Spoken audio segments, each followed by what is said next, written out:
I wanted to start off talking about, before I get too far up into Lazarus, um, but just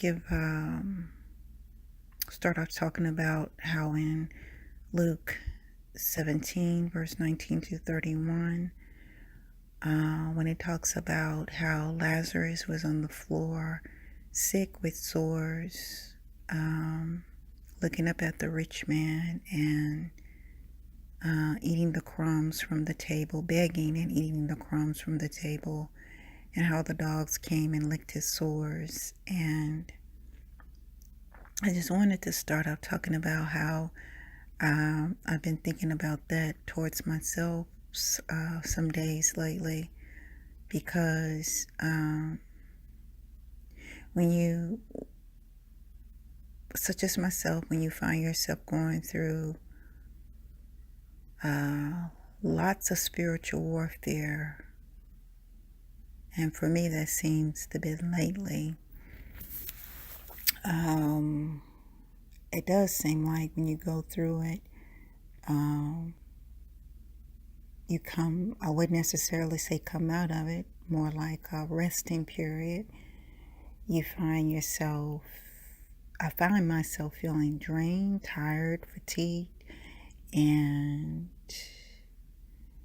sometimes some of the things that one goes through, you don't always quite get or understand. So you find yourself feeling like you're in this dark place or surrounded by darkness and stuff, and you're seeing things, but you're trying to understand what it is that you're seeing, get an understanding of what God is showing you or what you're going through, lessons learned. And but it feels like a dark place, and I've been finding myself some days lately just feeling like I'm on the floor, I'm looking up, and I'm looking up at people who seem to have things going for them, who talk about going through, but they don't really necessarily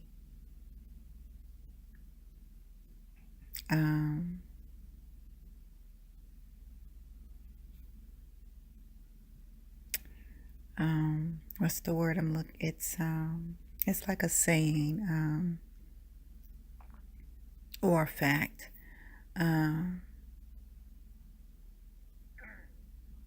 Don't preach to, I'll just say it like this: don't preach to me about something you haven't experienced or went through yourself. And with some, when I'm looking up, that's what I see, versus with others who may have been through that, they just don't look like what they've been through. And so I struggle with that, but I try to watch myself in that as well, because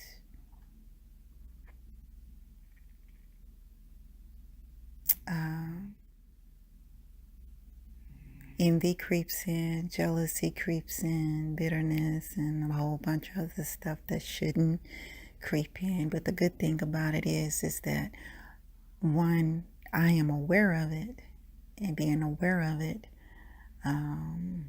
I can do something about it. I can feel it. I can not suppress it, but I can feel it, and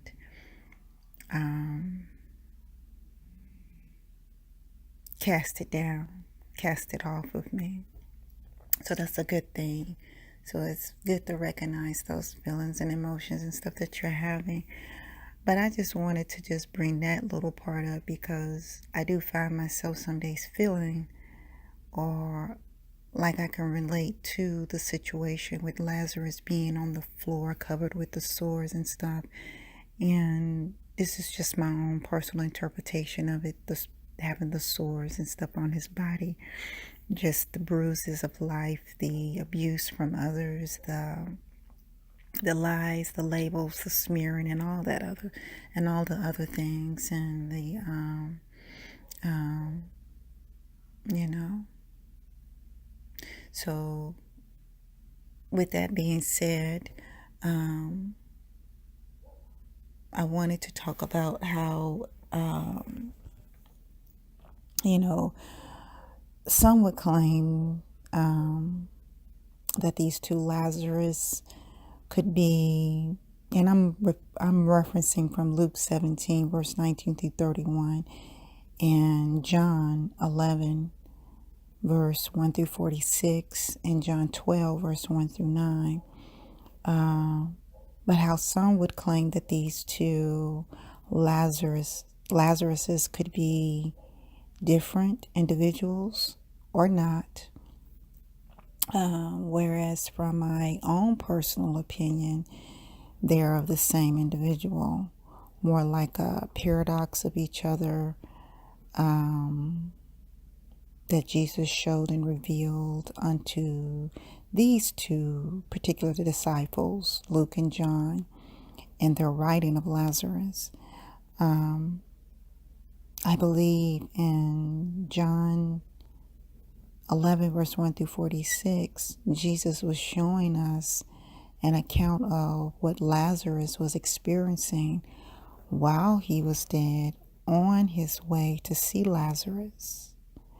In such, I'm glad and I'm glad and thankful Jesus did, because it's disappointing and sad to be or see someone go through life begging without nothing and no help, only to die and get their reward in heaven only. Because, as believers, we all want to be blessed while we live as well. So this situation with Lazarus was happening while Jesus was on his way to see him. I believe this to be so because of the blind man Jesus encountered on his way. After Luke 17, verse 19 to 31, Jesus passes by a blind man and heals him in Luke 18, verse 35 through 43. Now, if we go to John 11, verse 1 through 46, and John 12, verse 1 through 9, the book after Luke, Jesus heals a blind man in John 9 before coming to Lazarus in John 11, verse 1 through 46, to raise him from the dead and to be with Lazarus at his prepared table, which I thought to be miraculous and a blessing because, like all believers, we desire our prepared table in this life. I believe these two Lazarus coincide with each other because of the triumphal entry of Jesus Christ after the prelude of Lazarus in heaven, in Abraham's bosom, and the raising of Lazarus and him at the prepared table. It speaks of Jesus' triumphal entrance in Luke 19, verse 28 through 40, and in John 12, verse 12 through 22. I mention this only because it brings me joy to know that not only will we be blessed in this life, but also after as well as believers in Christ. So, like it says in closing, Philippians 1, verse 21, to live is Christ, to die is gain.